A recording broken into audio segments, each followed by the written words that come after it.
The secret to not being broke is simple. In this video, we're going to talk about 3 things that you can implement today to get you from going from no money to mo money. And it's not just limited to house broke, car broke, daycare broke.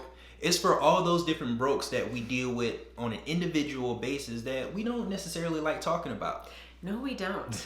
But for this video, regardless if you're struggling with finances or if you're trying to do better, this video is for you, so stick around. So the very first point we want to make when it comes to the secret to not being broke, it starts with your mindset.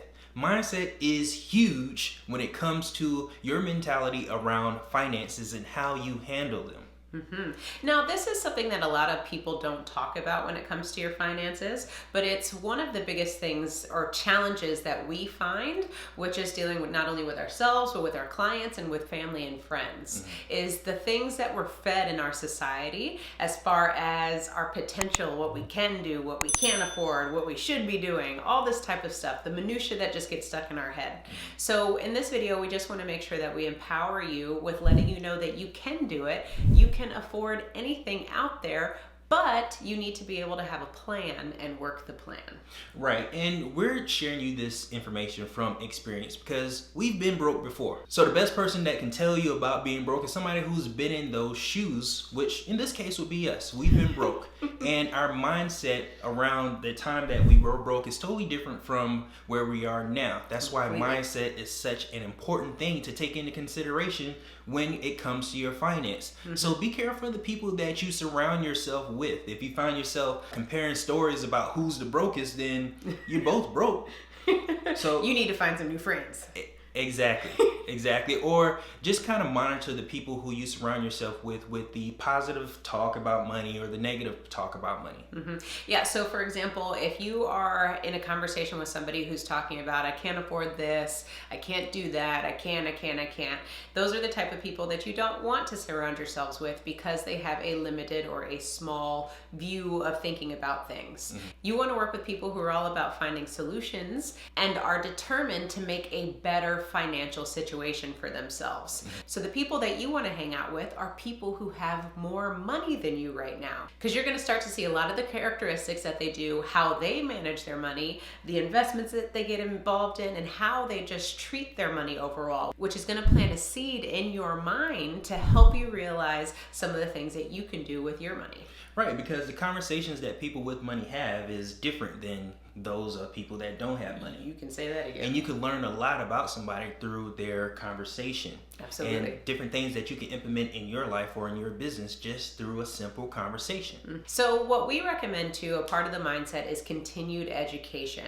When it comes to your financial education, unfortunately, we just aren't taught as a society about how to properly manage our finances. We're dependent on the banks, we're dependent on all the financial institutions to tell us what we need, instead of us telling them what's best for us. So we totally suggest that you start educating yourself. And by that, we have some books in the description below that we recommend if you go to our kit, and you'll be able to see a lot of the financial foundational books that just get you start thinking about money and ways to be better with your money.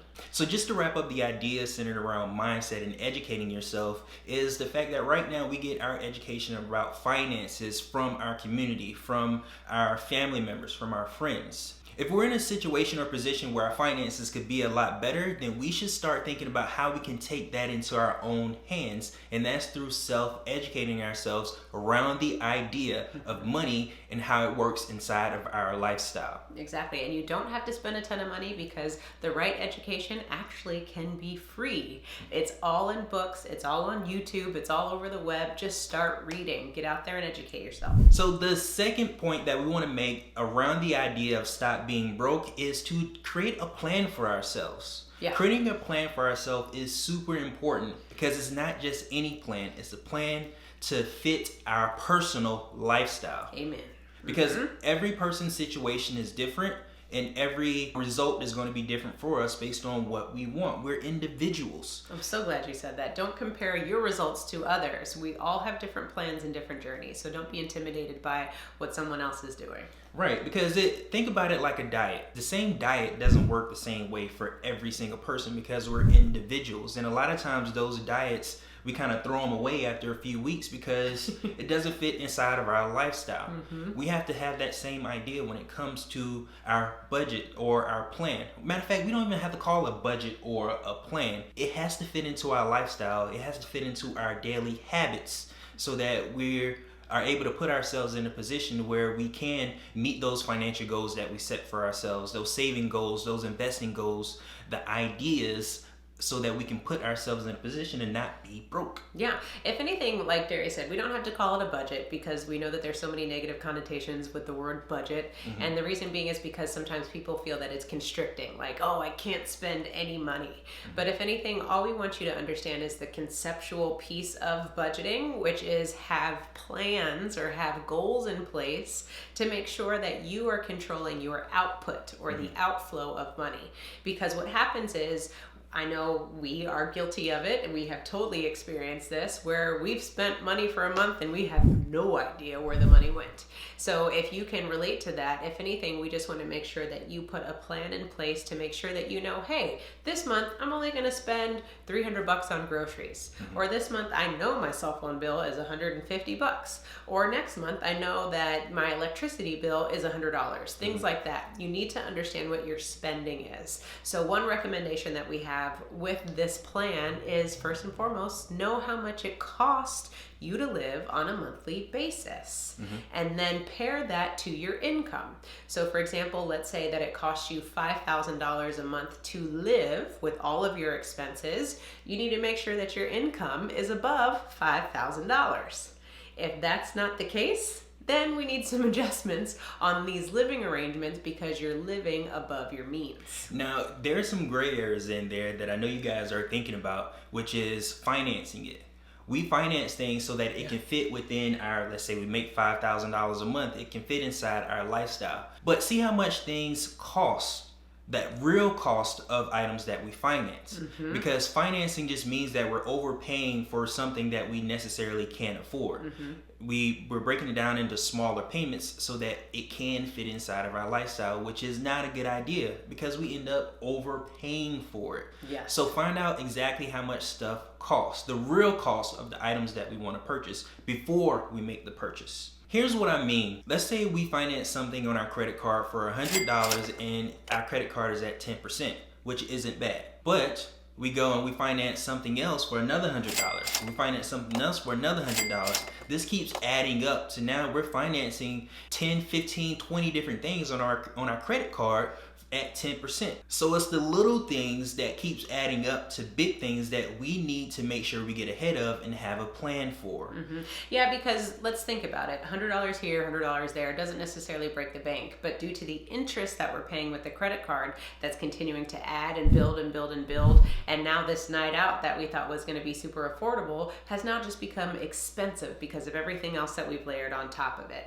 Now, one thing that I want to put into perspective is broke people always ask how much does it cost, in the sense of how much are the payments, right? When we talk about our living expenses, what Darius was saying, if you're financing your living expenses, it's because you're trying to break down all those little payments so that you can make your living arrangements more affordable for you because you can't pay for the whatever it is outright. So the difference between broke people and rich people is the fact that when a rich person says, how much does something cost? It's because they can write a check to pay for that item in full. So you need to make sure that you start getting outside of the mindset of payments and start thinking about how much does this item cost in full and start working to be able to afford that. And if you can't afford it, then you shouldn't be buying it. Exactly. Now within our plan, we have to make sure that we give every dollar a job. Because if we don't, it can find its way in somebody else's pocket through interest. Interest is making someone else rich. It doesn't do anything for you.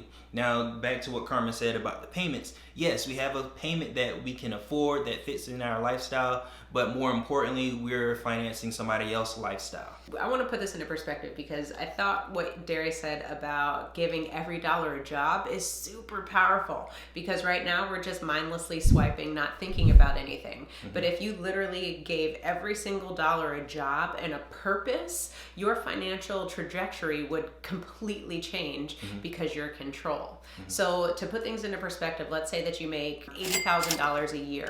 and your car cost you $40,000. That's really not a smart purchase. No. Not at all.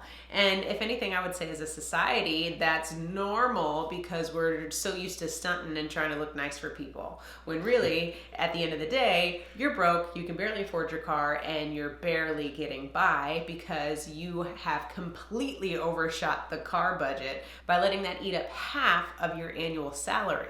Or your car costs more than your house. Like, there should be balance there. And by having a plan, we can reduce those emotional spending that we do on a monthly or annual basis. Yeah, because just because the car costs $40,000, you're not thinking about gas, you're not thinking about maintenance, you're not thinking about all the other expenses, car insurance. Oh my God, I can keep going if you want me to.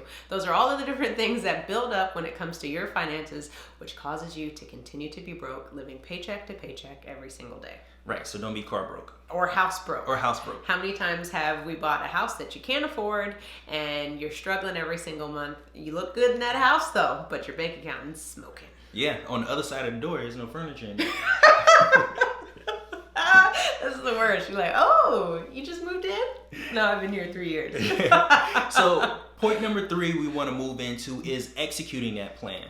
Execution of the plan is crucial. It's one thing to have a plan. It looks good. It looks nice on the refrigerator. It looks nice on paper. Yeah, it looks nice on paper. The app looks good on your phone. You have the best of intentions, but executing that plan is the most important thing that we can do. Execution is key. Yeah. Again, reiterate. How many times have we, if we do the weight loss example, how many times have we gone to the gym with the best intentions and we end up on our cell phone on like the speed of 2 on a treadmill? Like, that's not doing anything for you. So let's be real when it comes to your money, right? So we write our plan down. We say, okay, I'm going to spend X amount of money every single month. And then the month comes and you go, wait, what happened to the plan? Or the plan ends up in the trash. So what we want to do is give you an actionable step that you can take. So for example, what we want you to do at the end of this video is go look at how much you spend for groceries for the month, for example. And if you think that $300, $400, however large your family is, determine how much money is realistic for your family. And what we want you to do is go get cash from the ATM and put that aside. And as the month goes, we want you to only use that cash to buy your groceries. And we want you to do the same for grooming. We want you to do the same for your entertainment or blow money, whatever it is, because we want you to start having an emotional connection with the money that is leaving your pockets. And if you go to the grocery store and you literally have to count out 20s and 10s and 5s, now that's going to put things into perspective of, 1, how much stuff is costing you, and 2, make you more aware of all of the money that's leaving you and making sure that you're only buying the things that's necessary for you and your lifestyle. The whole point of this exercise is to help you in the execution of your plan. We want you to have some skin in the game when it comes to executing your plan. Like, for example, if this was a diet, you have to put in sweat equity. Now that we're talking about your finances, we want you to just count the money out whenever you go and make a purchase. Yes. Another thing we want you to do is before making a purchase is to research it. Again, know how much stuff actually costs before you buy it. Yeah. And one thing that I realized that I didn't say is, let's say you budgeted $400 for groceries. When you get to the end of that $400, that's it. You're tapped out. So you're really going to have to start working strategically with all parties involved. That's another big point, making sure that if you're a couple, you guys got to be on the same page and know that, hey, we only have $400 for groceries this month. So we either got to get creative or we got to really start understanding what we really need to buy and stop being wasteful, because sometimes that happens too. You're a parent, get your children involved, because back to what we said earlier, you're not taught about things like this in school. You learn it from your family. So it's important that we have good financial habits so that we can pass those good habits on to our children and the next generation, because that's the only way this happens. Yeah, you can make it a nice game for the family where you already know what the budget is and the kids are helping you count how much all of the grocery items cost. It becomes a nice family affair. Absolutely. So if anything, we just want to make sure that we, again, are empowering you all by making sure that you get your mindset right. So start educating yourself. Watching this video right now is step number 1. You're educating yourself. So definitely click on the link below to check out the books that we recommend for you to really start changing the financial game in your house household. The second thing is create a plan. How much are you spending on a monthly basis, and make sure that your income can afford that. And if it can't, you need to make the necessary tweaks to make sure that you can afford your lifestyle. And then you got to work the plan. Make the plan work. Go get cash for the items you can pay cash for, and hold yourself accountable to only spending that allocated amount of cash. And one more assignment that I want to give to you today is one thing we always talk about on our channel is to own your own lifestyle, or someone else will. Well, if you want to determine who owns your lifestyle, here's what I want you to do. Take a look at your bank statement, and whoever's getting the most money from you owns your lifestyle. I'm so glad you gave them that assignment. Owning your own lifestyle is all about making sure you're owning your bank account and everything else that's in your life. So next week's video, we're going to be talking about our own passive income story and how we came to understand the importance of passive income as we transition from brokenness to really understanding how we can start taking control of our lives and really letting our money work for us. Make sure you like, share, and subscribe to our channel, and check out our next video, 7 common money leaks, so that you can start identifying some of those leaks in your financial journey. And as always, own your own lifestyle, Or someone else will. So we very quickly understood the difference and said, hey, how can we get more of that passive income so we don't have to be present on our jobs? That was really the name of the game for us.